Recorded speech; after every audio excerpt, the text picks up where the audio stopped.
Ngikubingelele mbukeli ngiphinde ngamukele kwesimanje nzo sikwethela zona indaba ifika ngaso-ke isikhathi ke ukuvuzile-ke phansi lena-ke ophongo olumanzi abomvu useyikhiphile-ke laphana kuthi ngempela-ke akezukulibeka laphana-ke enkandla-ke emcimbini-ke wayo-ke indlamlenze. Sokhumbulayo ukuthi-ke ukuvuzile-ke ukhiphe-ke ingoma laphana-ke noma-ke i-albhamu evutha-ke wona-ke amalangabi khona-ke nengoma laphana-ke eyehawu lapho-ke abhoka khona-ke abaculi-ke abaningi esho ngempela ukuthi-ke ngabe-ke uyamsaba yini ethi khwela kuye isihloko sayo-ke laphana-ke ingoma yakhe-ke ugovuzile-ke entsha mbukele-ke uthi ngempela-ke kungenzeka ebafice phambili-ke emcimbini wakhe laphana-ke ukhuzani bonke labantu-ke abangenise laphana-ke ehawini wababhonka wathi-ke khwela kubo. Mbukeli-ke ngabe kuthini okwakho ukuphawula ngalo-ke lolo daba lwakhe-ke ugovuzile lokuthi-ke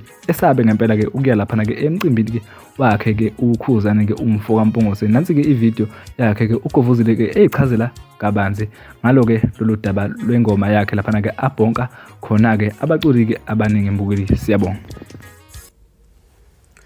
Uyabona emandaba ngiyimi emcimbini kaKhuzani angiyo futhi hayi ukuthi anginayo imali epetrol, nginayo mina imali inedi, imali engenayo ile yalo petrol ukuya le emandaba kanti ngisilimani mina. Ngizothini mase ngifica bonke labantu abalapha ku-track 9 le mandaba sebehudula mina ngomtsitsi laphansi. Hawu lutho ziwushaye kahle lapho Khuzani mfethu ube right. Mina hayi ngizoba ngikhona nje ngenhliziyo.